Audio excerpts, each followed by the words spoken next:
我们老板当着很多人的面给了我2耳光。为什么？因为我提意见。你提了什么意见？当时原话是怎么说的？那天郑总到我们办公室，又要让我们加班。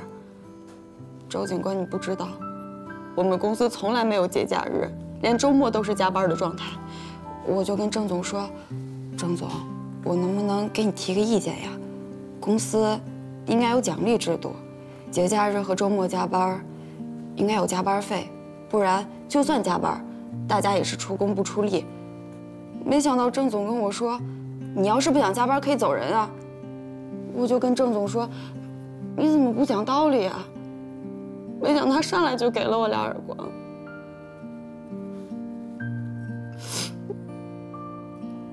郑总是哪个郑？关尔郑，郑春光，春天的春，光明的光。哦，老宋，你叫上老王，给尹婷婷做一个笔录。好的。谢谢周警官。啊，没事儿。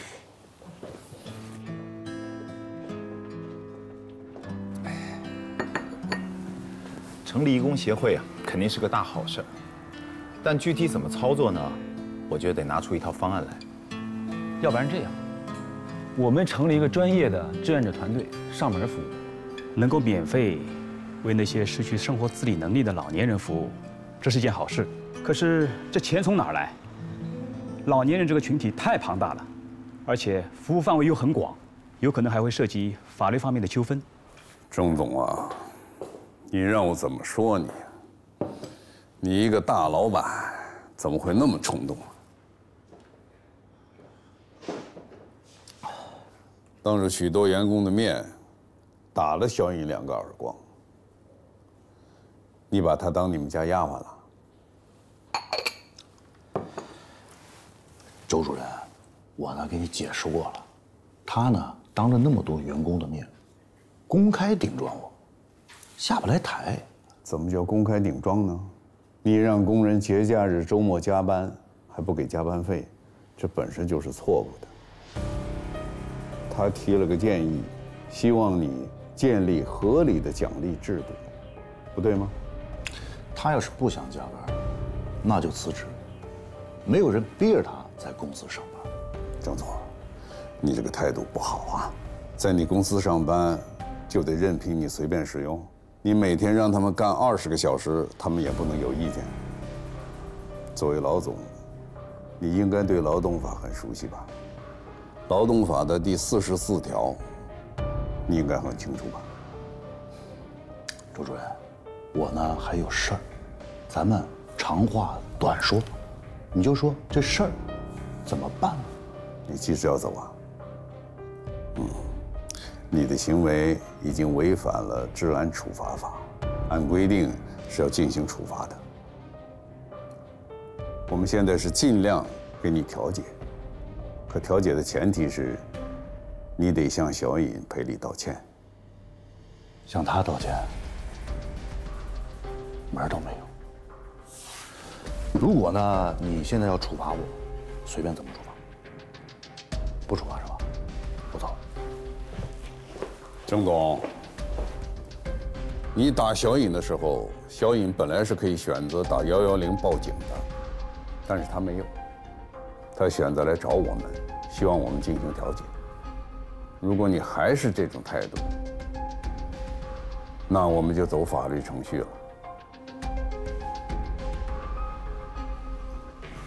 随便。既然叫义工协会，那肯定就是免费的。不过服务范围呢，确实需要确认一下。我赞同刚才金总说的，我们成立一个志愿者的团队，利用双休日和节假日到社区为老年人提供服务，怎么样？临时性的志愿者团队，那跟现在的志愿者团队没什么两样，解决不了实际的问题。我也是这么想的。那些生活不能自理的老人啊，遇到急事儿怎么办？有疾病可以打120，可要遇到普通的头疼脑热，不能也打120吧？更何况有的老人连打电话都费劲，在家里遇到急事儿怎么办？确实存在这个问题，虽然政府这些年做了大量的工作，但是老弱病残确实是一个特别庞大的群体，政府暂时还不能实现全天候、全覆盖的服务。有没有什么办法能够让这些生活不能自理的老人坐在家里就能够随时享受志愿者的服务？当然，法律问题也要搞清楚，比如志愿者上门服务出了问题怎么办？这方面我去咨询一下律师。我觉得我们先成立一个基金会，把筹集到的资金放到基金会里专款专用，然后再招募志愿者。咱们先把活干起来。几位老板觉得怎么样？好，我赞成。可以。周警官，哎，怎么了？郑总把我开除了。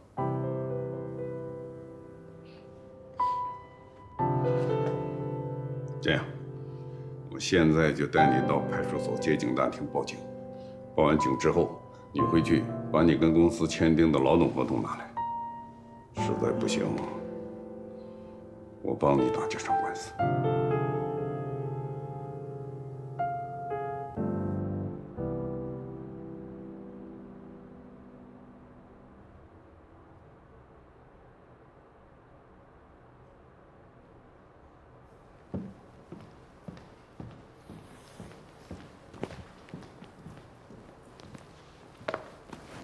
你这2天天天扒着个电脑看，研究什么呢？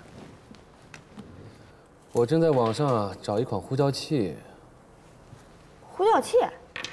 你要呼叫器干什么？洛心那边不是成立了义工协会吗？我就在想啊，怎么能把老人们的需求跟洛心他们义工协会的服务对接好，这样老人们方便，洛心他们也省力。所以啊，我就找了一款智能呼叫器。哎，你知道就是医院病床床头那种呼叫器，这边一按，护士们就知道了。我打算啊，在有需要的老人们家里啊，也安装一款这样的呼叫器。老人们有什么需要呢？一按，洛心那边的义工协会啊，马上就能知道。我看看。智能呼叫器。一键呼叫按钮，这个挺好的呀。但是是不是有点贵啊？所以我在想，问问孙总，看看他那边能不能生产。那孙总应该可以，他本来不就是做电子产品的。我给他打电话。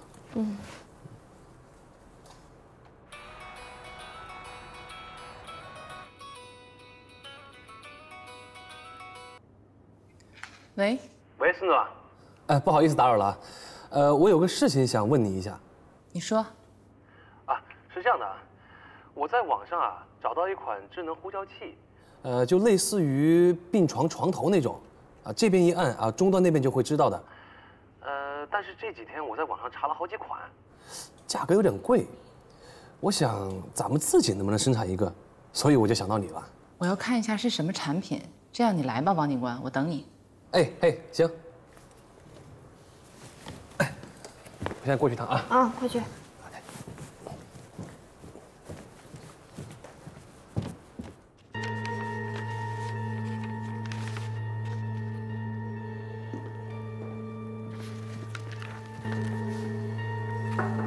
谢谢，老周啊，这份劳动合同不正规，上面没有明确规定在什么情况下可以解雇员工。很显然，这个郑总他是想钻法律的空子，但实际上他又不懂法律。即便合同上没有写明解雇员工应当如何赔偿，但是劳动仲裁时呢，法院会根据劳动合同法，充分考虑弱势群体的切身利益，不是一定按照这份合同来判定的。哦，那以你的经验，这案子会怎么判？我初步判断，如果起诉的话，这个郑总呢需要支付小尹10万左右的经济赔偿，而且根据宁州市的有关规定，郑总的企业会被列入没有信誉的黑名单，对于他们企业的长远发展是非常不利的。这么严重啊？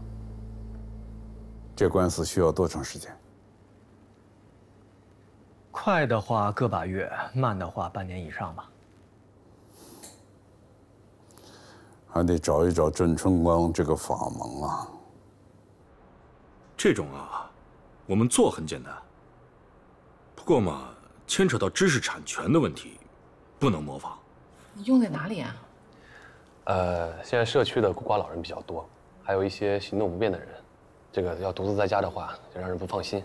我隔三差五的呢就要巡查一遍，这个精力也跟不上。现在我们罗塘新区啊成立了义工协会的群众组织，啊，专门负责照顾老人。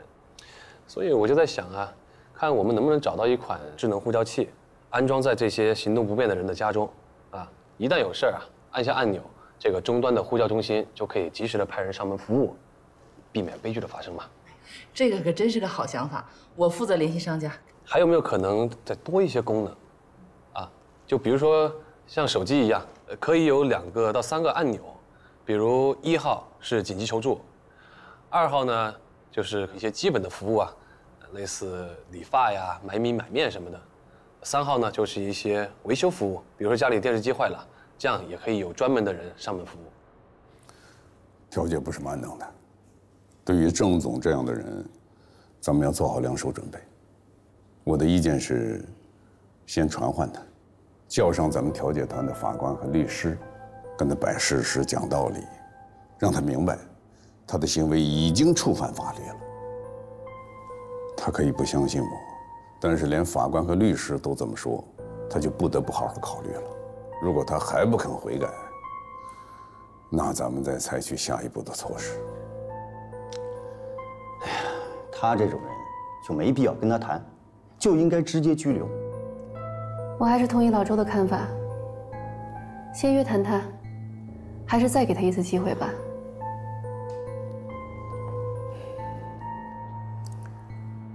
这次调解除了我以外，还请来了退休法官吴庆光，还有霍春律师。你有任何法律方面的问题，都可以咨询他们，他们可以现场作为解答。这是为了提高我们的调解效率。事情的来龙去脉，大家都看过材料了。上次调解中，郑总拒绝道歉，回去之后就开除了员工小尹。为此，小尹已经向我们派出所报案。郑总，现在还是有2个选择摆在你的面前：第一是协商解决，第2是走法律程序。如果走法律程序，我们就按照法律对你进行治安处罚；如果调解呢？周主任，你在威胁我？你可以咨询他们。我这算不算威胁？郑总，你先别激动，听周主任把话说完。开除员工，这是公司的权利，并且我们有合同在先的。郑总，我看过你跟小尹的劳动合同，你们的合同存在漏洞，法院是不会支持的。而且我负责任地告诉你，如果小尹起诉的话，你至少要赔10万元的经济赔偿费，而且你的企业会被列入没有信誉的黑名单。你公开打员工耳光的行为已经触犯法律了，你可以咨询他们，也可以在我们对你进行治安处罚之后，聘请律师提起诉讼。这么简单的道理，你说你一个堂堂公司的老总怎么就想不明白呢？现在是什么社会？人人平等的法治社会。不要以为你是老总，有几个钱就可以对你的员工意气用事。实话告诉你，如果小尹同意的话，我愿意免费为他代理。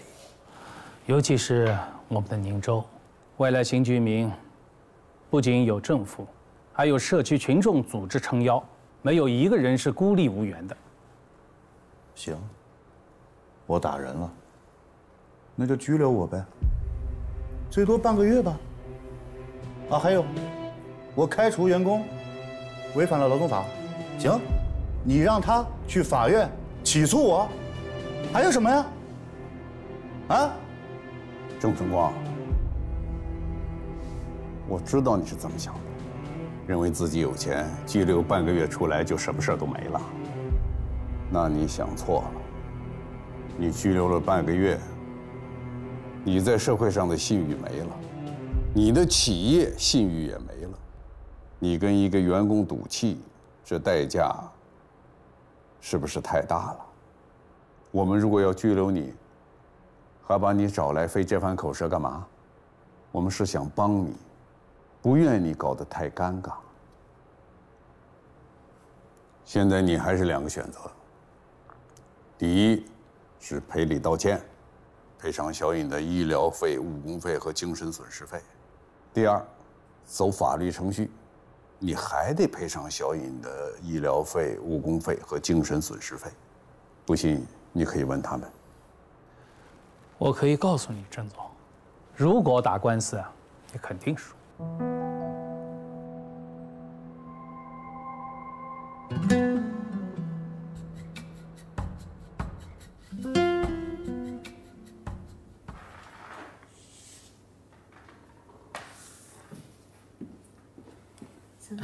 喝茶。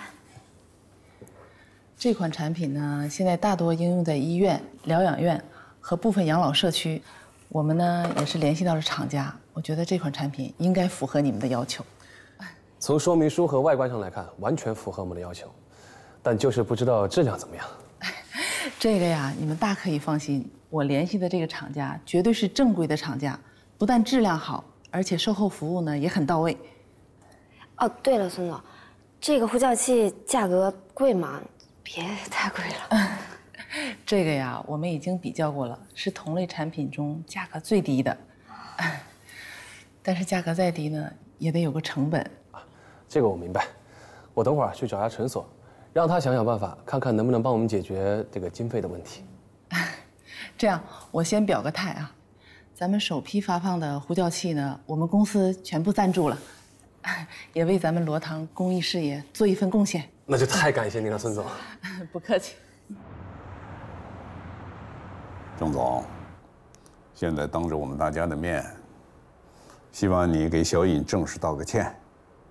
至于医疗费、误工费和精神损失费，窦主任，我明白了。说来说去，不就还是要钱吗？你说吧，我就当花钱消灾了。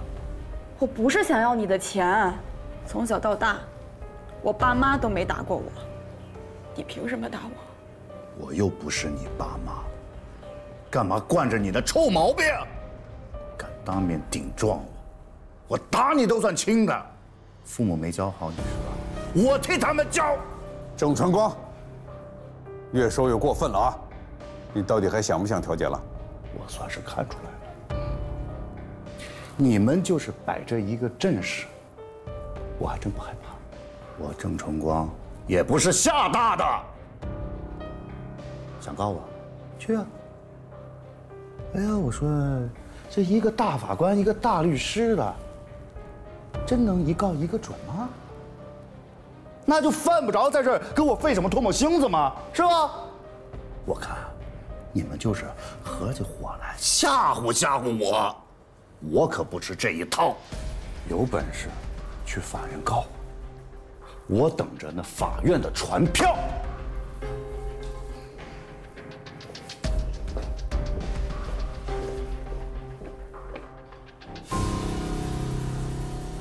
我还是头一次遇见这样的人呢，跟他说了半天，一句没听进去。小尹，没什么说的了，去法院起诉他。真的要打官司吗？你如果怕打官司花钱，我可以给你申请法律援助。不用那么麻烦，老周，我愿意免费为小尹代理这个案子。不是的，霍律师，周警官，不光是钱的问题，我知道打官司要花费很多的时间，我是怕我耗不起。小尹，这种矛盾，一般对我们毛条中心来说，是以调解为主的。不到万不得已，我不赞成去打官司。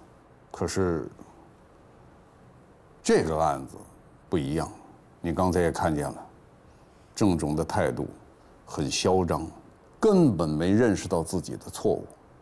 最好的办法就是让他接受法律的制裁。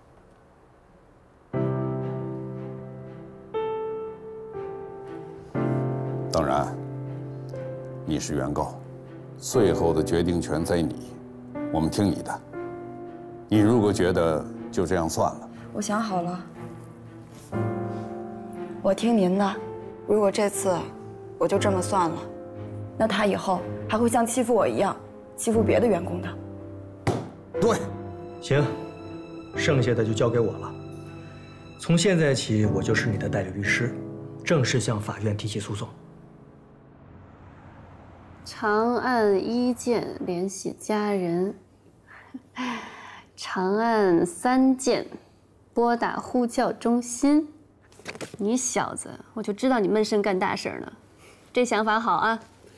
我想法再好，也得别人肯帮忙。孙总啊，现在跟商家谈的差不多了，把成本压到了最低。平台网络那边呢，洛鑫会带着义工协会抓紧办。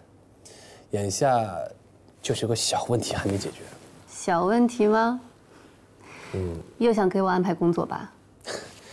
您是所长，这有困难的工作不找您找谁啊？别捧我了，说吧，让我做什么？其实就是钱的问题。咱们第一批呼叫器呢是孙总公司赞助的，但是咱们也不能一直让人家赞助啊。但是如果把这个钱转嫁到安装呼叫器的老人身上，我又怕他们承受不了。倒也是，本来是给老人安装呼叫器是好事儿，别最后成了他们的负担了。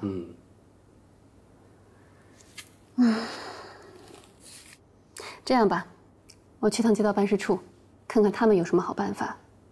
那太好了，谢谢陈总，剩下的事交给我吧。老周，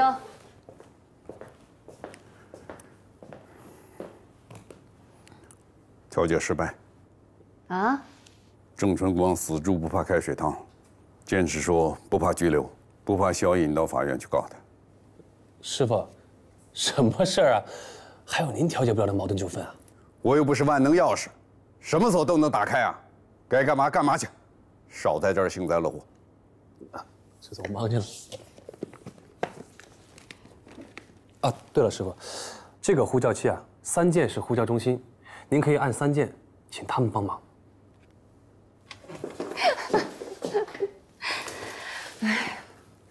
老周，那就走法律程序。我和生产部的主任跑了很多地方，这款产品的性价比是最低的。按照您之前的计划，我们先更新2条生产线，那预算就是400万。那公司现在账上还有多少钱？目前的流动资金有200多万，但有几笔货款这个月底就要付了。那别人欠我们的货款呢？有几笔大的，但至少要3个多月才能入账。但厂商那边说了，这批机器是最后一批库存了，如果再生产出来的，那就要涨价了。那如果我们先更新1条生产线，账上的钱够不够？勉勉强强，因为我们和欧洲那边的订单已经签了。如果1条生产线的话，我们的交货的时间肯定要延迟，而且我们现在的生产线还达不到欧洲那边的产品标准。郑总，您看我们可不可以考虑找银行贷款？因为银行目前对扶持我们中小企业有很多的优惠信贷政策。你看啊，我仔细研究过。你研究个啥研究啊？我能贷款的话，我还在这发愁吗？啊？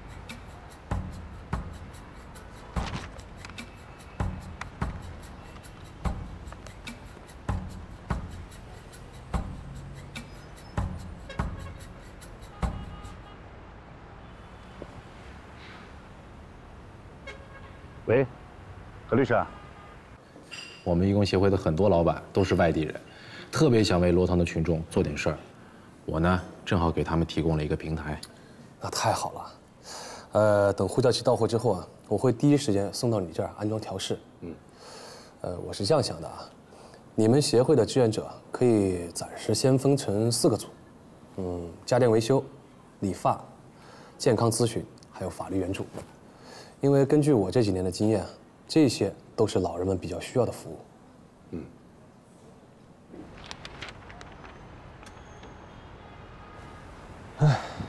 郑总，小颖这官司啊，我早就跟你说过了，急不来。法庭肯定先让你们进行庭外调解，调解不了再对簿公堂，这些程序都省不了啊。那大概还需要多久？这种官司不好说，快的半年1年，慢的1年2年都有可能。半年？我半个月都不想等啊！你知道吧？就那个法院传票，让我们公司连去银行贷款都不行啊！就这个小颖啊，真是坑死我了！郑总，我劝你一句，其实这个官司呢，咱们的赢面真的很低，几乎没有。怎么你也这么说话？你到底是谁的律师啊？我就因为是你的律师才跟你这么说。我在你公司当法律顾问也好多年了，咱们合作这么愉快，我也不想坑你。其实这种官司打到最后，浪费的就是你的时间、精力，还有金钱，何苦呢？你跟小颖签的这份合同，根本就不合规。而且里面很多条例都和劳动法相悖的。如果对方律师抓到这一点，你不但官司赢不了，还很有可能引来别的麻烦。不是，还有什么别的麻烦？就比如说其他员工像小颖一样，提出劳动诉讼，这到时候啊，劳动者保护协会都要来找你。这么麻烦？所以啊，郑总，我给你的建议是，如果你真想尽快解决这件事情，还是得想办法进行调解，不能拖，越快越好。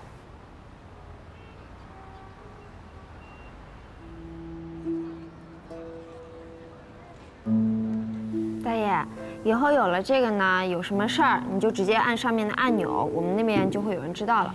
哦，真的假的？这个管用吗？要不您试试，反正我们平台那边正在调试呢。你还记得上面几个按键都是管什么的吗？您给我复述一遍。是，记得。啊，这个红色的呢是紧急按钮，是紧急呼叫，平时我是不用的。这1号键呢是理发、买米、买面，还有修理水电什么的。对。这2号键呢是直接和你们警务站联系。没错。那我现在应该按哪个键呢？要不试试1号键吧？我看你应该理发了。对，理发。好，那我就按了。您好，张大爷，有什么需要帮助的吗？老张，他怎么知道你啊？他怎么知道啊？你的身份信息呢，已经录入到我们系统后台了。只要你按了这个键，系统就会自动识别到你。你跟他讲你的需求。啊。我要理发。好的，您稍等。理发师15分钟左右上门服务，请注意开门啊。啊，15分钟啊，这么快？赶紧回家吧。赶紧回去。我送你。哎呀，谢谢张警官啊。没事儿。来。哎，老蔡理发店吗？我是老年志愿者服务中心的，玉湖名园小区6幢7020需要理发，请尽快派工作人员过去。哎，谢谢。是张大爷。这你都知道，真厉害。厉害了，我的王站长，连辖区有多少孤寡老人都清楚啊！啊，钱局、陈所，你们怎么来了？钱局听说我们的网络服务平台今天调试，专门来看看。那太好了，欢迎各位领导来视察。欢迎。听你们陈所长介绍了，不错。我觉得这个服务项目做好了，可以大力的在其他社区推广。钱局，我们把这个项目交给了洛鑫组建的义工协会。洛鑫，给钱局介绍一下情况。钱局，因为刚开始启动，志愿者人数有限，下一步我们打算把服务种类和范围都扩大一下，利用警网融合的大平台，将罗塘区的服务单位全部纳入到我们的服务范围中，比如说理发、我们现在已经和罗塘区的40家理发店签订了合作协议，一次10块钱，我们会在月底和服务单位统一结账，服务对象全是免费的。好的。那这笔开支可不小啊。眼下这笔开支主要还是靠社会捐赠，大部分都是罗塘区的一些企业和个人捐赠的。不过我已经跟街道办事处的赵书记汇报了，民政部门会给我们义工协会提供大力支持。照顾老弱病残群众啊，本身就是政府的一项公益活动啊。如果社会群众组织能担负起这个任务，为政府减轻负担，政府会拨专款给义工协会，这就叫政府购买服务。不过，前提是你们必须要做好这件事情。我们一定好好做。如果是这样，那可就太好了。钱局，还是您站位高。就别给我戴高帽子了。你看你们都干得这么好，我当然要做好你们的服务员呢。谢谢钱局。忙吧。哎，钱局，我刚刚接到分局办公室的通知，说下午有一个重要的会议是您主持，什么会啊？如果现在就能告诉你，那这个会就没必要再开了。走吧。工作人员15分钟左右上门服务，请注意开门。哟，这不是郑总吗？周主任，总院等到您了。收到法院的传票了？周主任，您看多大的事儿呢？干嘛要到法院那儿去呢？我呢跟小颖打了很多次电话，都打不通，所以我来找您了。找也没用啊，现在这事儿轮不上我管了，人家法院管。我上次态度不好，您这样，您把小颖找过来，我愿意调解。想调解了？晚了，人家小颖不想调解了。他不就想要钱吗？没问题，多少钱？不还价。哦，对，他不是想要钱，哦，道歉，对，道歉没问题。你想道歉了？那你跟我说说，你错在哪儿？你们说我错在哪儿，我就错哪儿了。还敷衍呢？实话跟我说吧，怎么又想调解了？不说是吧？那我帮不了你。像你这种人，调解也是浪费时间。请回吧。别，周主任，您这是矛盾调解中心嘛？你别这样啊！行，我说实话吧。我们公司呢接了笔欧洲的订单，这急着要更新这个设备，但现在公司没钱，我去找了银行，银行说如果有官司在身的话，我就不能贷款，所以我。好啊，这回知道了什么叫丢了西瓜捡芝麻了吧？知道什么叫因小失大了吧？知道什么叫得不偿失了吧？知道什么叫……真的，我都知道了，周主任，我都知道了，我真的，我现在特别的后悔，我当时就应该听你们的，就好好来调解这个事情，不就好了吗？所以，周主任，大人有大量，原谅我这一次，帮忙好吗？郑春光啊，郑春光，你让我说你什么好？你这人是自以为是，自作聪明，自私自利。周主任，您干嘛这么说呢？怎么，我说错了？你打了人，还违法把人开除了，可是拒不认错。现在遇到难题了，想起来道歉，想起来调解了，可是直到现在，你想过人家小颖的感受吗？你这一巴掌打下去，至少犯了5错。第一，男打女，你是个大老爷们儿，她是个小姑娘，你打她，在道义上你就输了。第二，大打小，你是公司的老板，他是企业的员工，你仗势欺人。第三，李大外，你是本地人，他是外乡人，本来应该善待外来的务工人员，可你打了他，本地人欺负外地人。第四，高大地，你好歹大学毕业吧，他是高中学历，你懂得的道理应该比他多吧，可你打了他，你那么多年的书念到哪儿去了？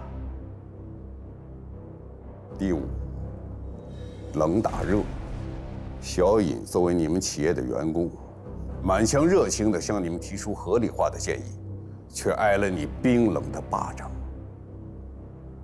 你打掉的不是小尹一个人的积极性，而是打掉了所有企业员工的热情。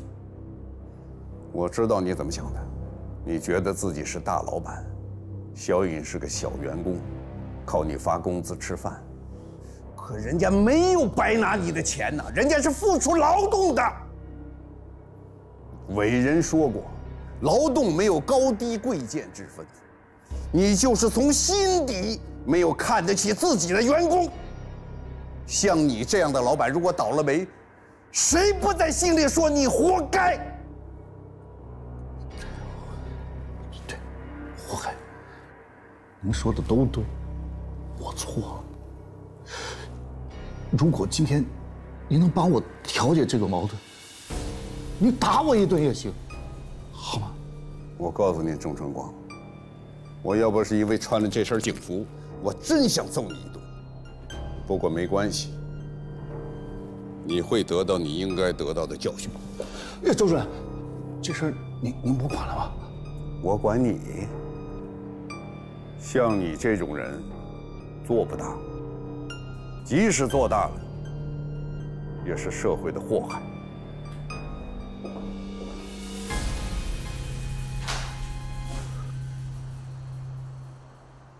垃圾处理厂建设项目的重新启动，省委省政府高度重视。我们宁州市委和市政府是向省委和省政府立下了军令状的。丁海局长要求我们滨江分局必须克服一切困难，要保证这一项目的顺利开工。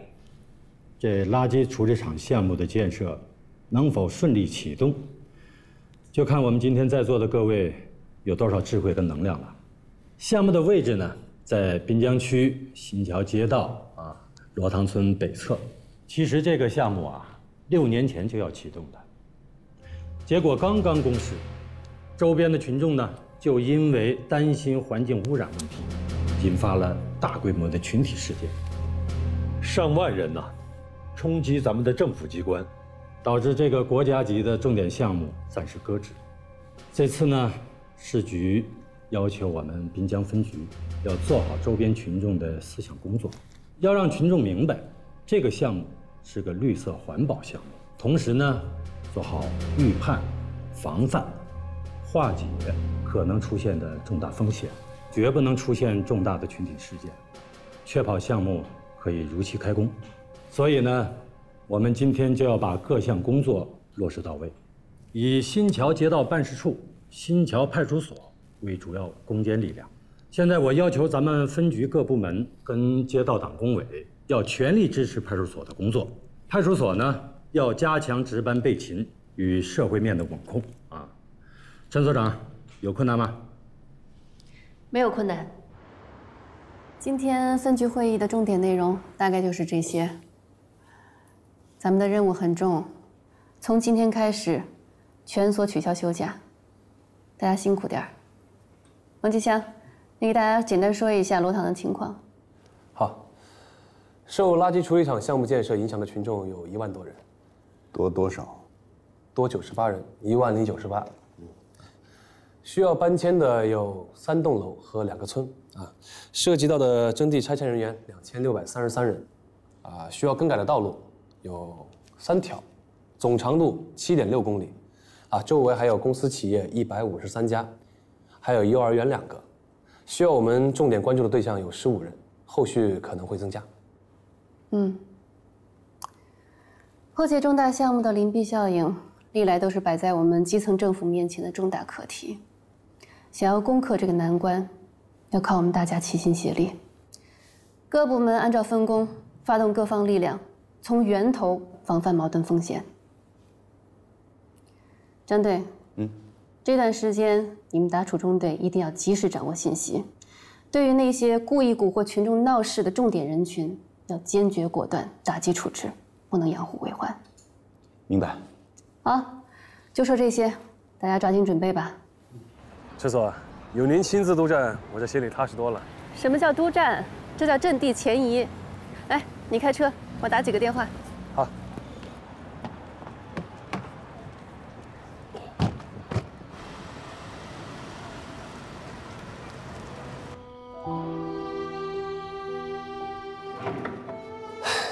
车所，自从我师傅去了茅条中心之后，这个工位就一直空着。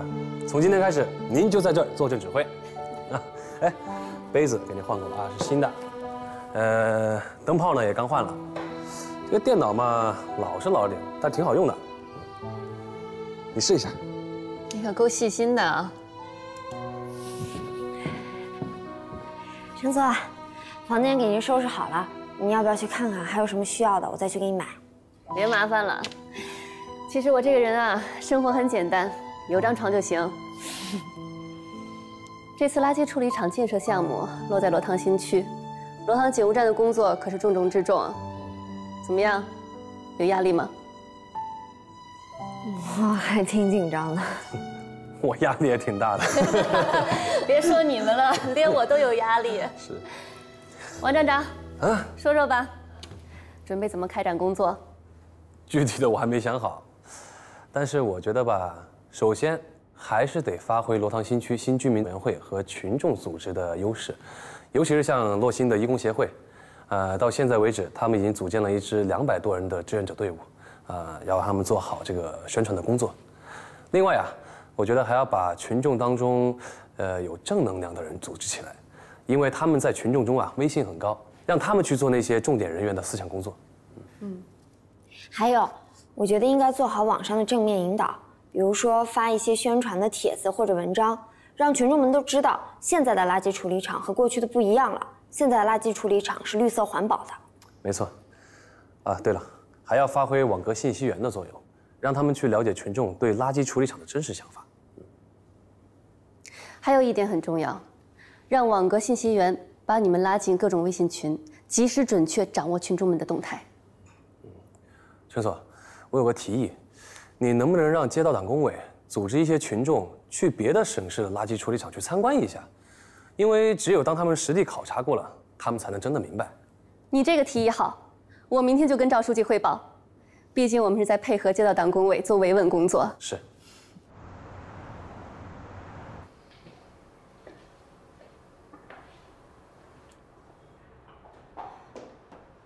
赵总，你看见那个政府公示了吗？你慌什么呀？不就是说垃圾处理厂的事儿吗？汪总刚打电话了，说要撤资。他说撤就撤啊，想的倒是挺美的。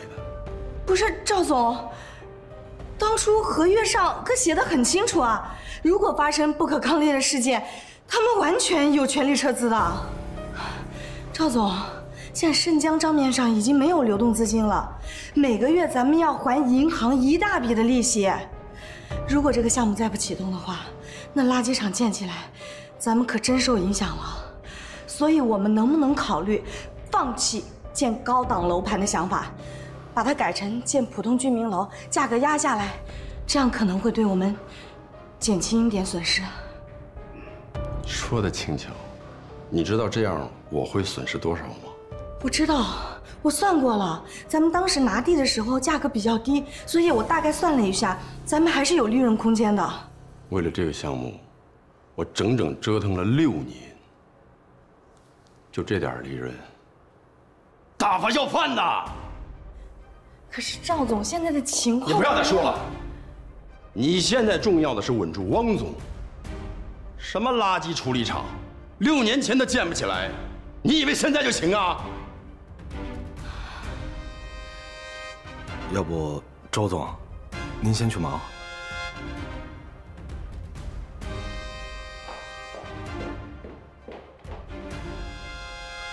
赵总，咱们要不要再考虑考虑啊？6年前垃圾处理厂项目搁置，大家都担心这个项目以后会重新启动，所以周边的房地产公司都处于冷冻期。我们果断出手，拿下建设用地。如果这次项目建设仍旧像6年前那样搁置下来，那我们就赌赢了。但是相反，如果这个垃圾处理厂真的是要重建，那恐怕我们输得连裤衩都没了。我们不要单打独斗。这个垃圾处理厂项目影响的不是我们一家公司的利益，在罗塘新区至少有几百家。我们得想办法把这些公司组织起来，给政府施加压力。你去把袁大头给我叫来，该用得着他了。好。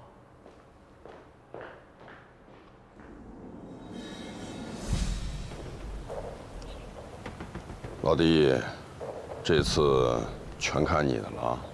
光喊口号不行，要见点血，才能掀起大浪来。赵总，干这事儿我最拿手，只不过这事确实有点麻烦。这个我明白。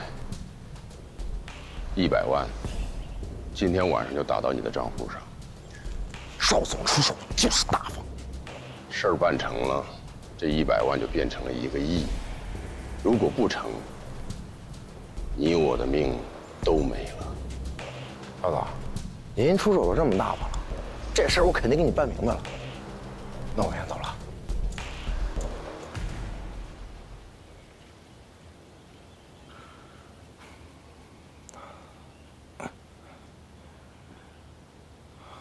赵总，跟以前一样，这100万从盛江的账户上走，以防万一。明白。但最近周燕似乎察觉到了什么，对公司的账看得比较紧。公司上下都是我的人，他察觉到什么又怎么样？垃圾处理厂要真建起来，连我都完了，他还能落着好？明白，这就去办。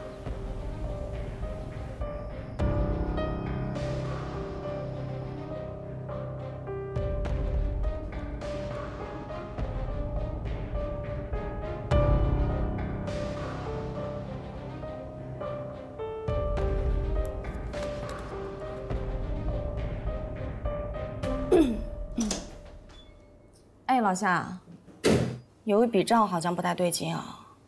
我跟你说，100万不是小数目，这什么钱就汇出去了？我怎么不知道啊？而且这个收款方是谁呀？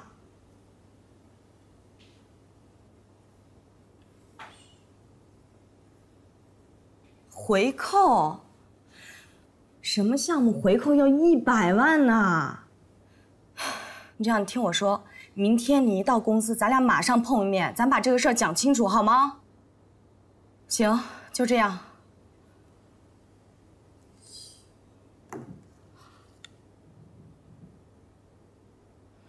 大忙人，你还知道回来啊？看看几点了？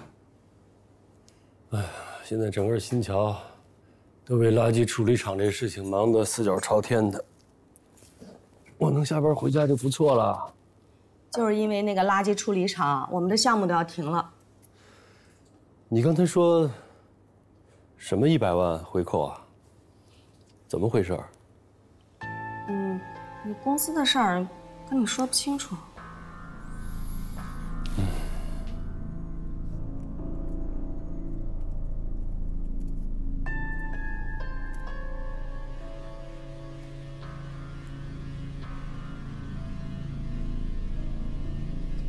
燕儿，我不得不再次提醒你，当初你要去那姓赵的公司，我拦不住你。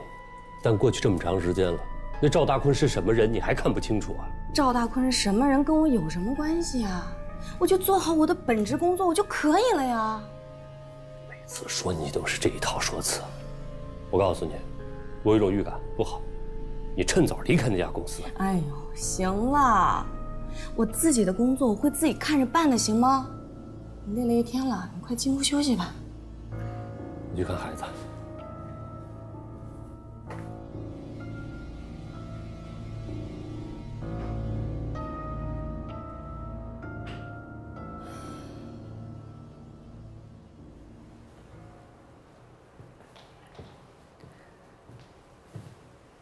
又折腾什么呢？陈总你回来了。我把网格员全天收集来的信息重新梳理了一遍。有收获吗？一天两天还看不出问题，但是一天天的堆积起来，就有答案了。我发现一个很奇怪的现象：垃圾处理厂建设项目的周边风平浪静，但是距离垃圾处理厂比较远的地方反而很躁动，这很不正常。是吗？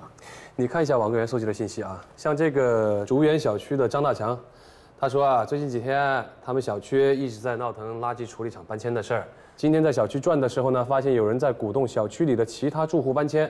他一问那个人跑得比兔子还快。还有这个韩家村的韩国正他说垃圾处理厂离他们村远一点，搬迁名单呢没有他们村，但这几天呢也有几户在煽动搬迁情绪。韩书记今天给大家讲了几句，大家情绪比较稳定。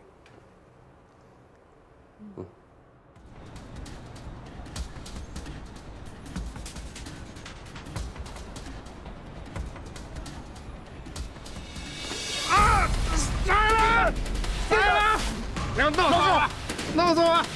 杀了！别走！别走！哎，干什么？我要跟你拼了！我要跟你们拼了！我走！你要干什么啊你？我不走！你没事吧？弄死我！怎么回事？杀了！闭嘴！闭嘴！哎，对不起，警察同志，你们放了他吧。怎么着？你认识他？对，我们一起的。别走！你松开！我要跟你拼了！我要跟你们拼了！你松手！我不松手！不是，你要干什么？我要跟你们拼！你把手松开！警察同志，他喝醉了酒，自己拿酒瓶子砸破了头，你别看他一般见识。行了，赶紧去医院吧。哎，我这就去医院。以后少喝点啊！哎，对不起，对不起。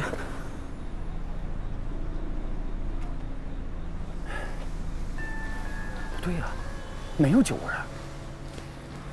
站住！给我站住！站住！站住！站住！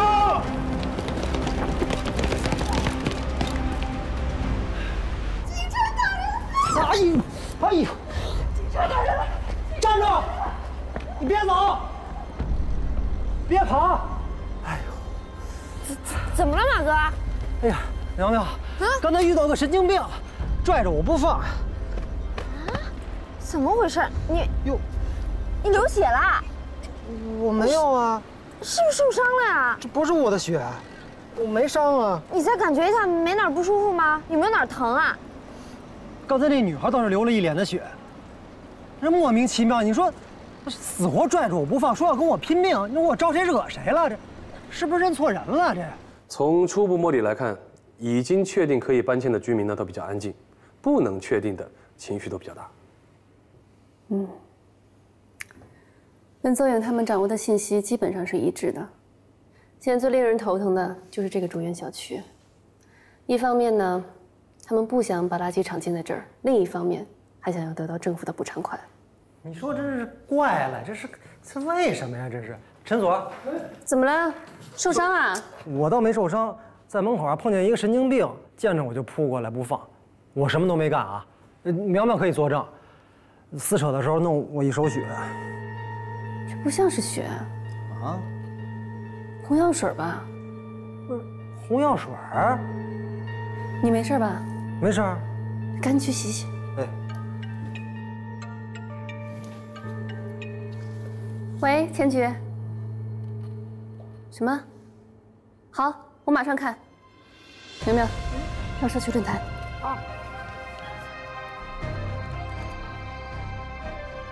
警察暴力执法，胁迫居民搬家，民警与女人厮打，女人满脸血迹，令人惊悚。我没有啊，是这个女人突然就向我扑过来，拽着我不放。怎么这么快啊？哎，这还有一点，政府拟建垃圾处理厂，警察清除黑名单，民警为何扭打满脸血迹的男人？背后的故事令人细思极恐。暴力执法真的这么猖狂，没人管吗？老百姓还有活路吗？上级领导不管吗？就这么对待老百姓？陈所，这要出事儿啊！这就是有组织、有策划、有预谋的抹黑事件。假新闻，网管大队干什么的？赶紧屏蔽掉啊！来不及了，这已经刷屏了。哎，这些照片是怎么发上去的呀？好像有一种软件可以避开网络管制。看来来头不小啊。喂，张队，你在哪儿？马上来罗塘警务站。好。继续查。是。千军。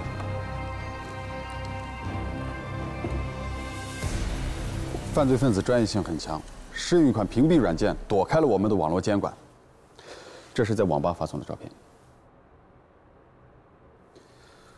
我们已经启动了紧急预案，请专家在网络上针对造假照片进行专业分析，戳穿他们的造假把戏，同时配合刑侦大队尽快抓捕犯罪嫌疑人。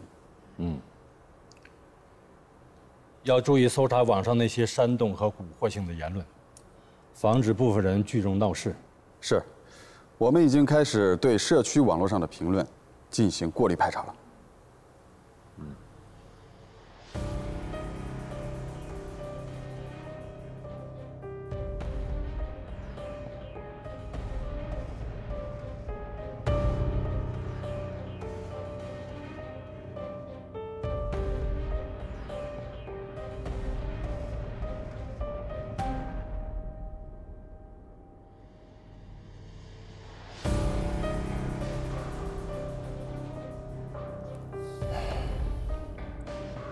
在咱们宁州市静态人像比对系统里，查不到这2起案子的嫌疑人。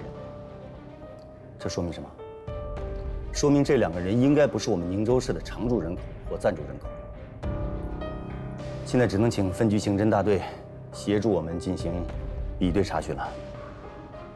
行，我给前局打电话，但是我估计这2起事件的嫌疑人应该还没有离开宁州。你尽快带人对我们辖区内所有的宾馆、车站、交通要道进行排查，尽快把这2个嫌疑人的照片发给我们的网格信息员，让他们协助查找。好。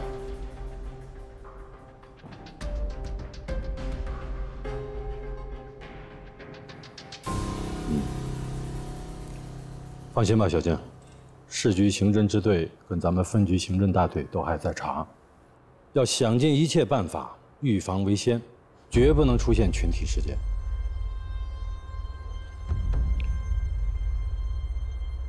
千军，陕北市公安协助我们查了2起案件中的1男1女都在外地打工，但是目前下落不明，联系方式也没查到。继续想办法，务必要找到这2个人，这是解开真相的关键。是。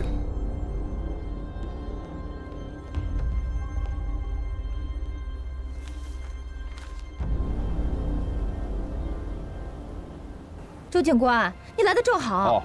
距离我们只有200米的小区已经搬迁了，为什么单单把我们竹园小区给撇下了？这个事情啊，哪个小区搬迁，哪个小区不搬迁，是专家们经过调查研究以后决定的。竹园小区离垃圾场比较远，所以完全不受影响，就没有在搬迁之内。他们说不影响就不影响了。周警官，我们前面的小区都搬迁了，那我们不就成了离垃圾处理厂最近的小区了？其他不说，房价掉得一塌糊涂啊！就是啊，太倒霉了。那照你那么说，竹园搬了，竹园后面的小区呢，是不是也得搬呢？那后面的后面呢？这么一搬，还不得搬到杭州去？别人我们管不了。就是啊，我们管他们干什么呀？周警官，我们不是为难谁，更不反对建这个垃圾处理厂。我们也知道这搬迁有难度，那如果我们不搬迁的话，至少应该给点补偿吧？是啊，你说别的小区要么搬走了啊，要么离得远不受影响，就我们竹园离得近又不搬，那不能什么倒霉事儿都让我们沾了吧？就是太倒霉了呀！这是个问题，有问题，咱们好好解决。你看大家都围在这儿，人多嘴杂，你一嘴我一嘴的，我们都不知道听谁的。要不这样吧，你们选出几个代表来，咱们坐下来好好谈。小伙子，你贵姓？免贵姓单，旭日东升的旭东。听你说话是个明白人，要不你做他们的代表，怎么样？我，事情要解决，总得有人牵头。我觉得你挺合适，大家觉得呢？好不好？还有谁愿意替大伙多出点力的？当这个代表。我去。我也去。那好，就你们仨了。别人有什么意见吗？没有。好，你们仨代表竹园，咱们坐下来，喝喝茶，聊聊天，把问题好好的解决一下。好，好吗？别的人是不是可以回去了？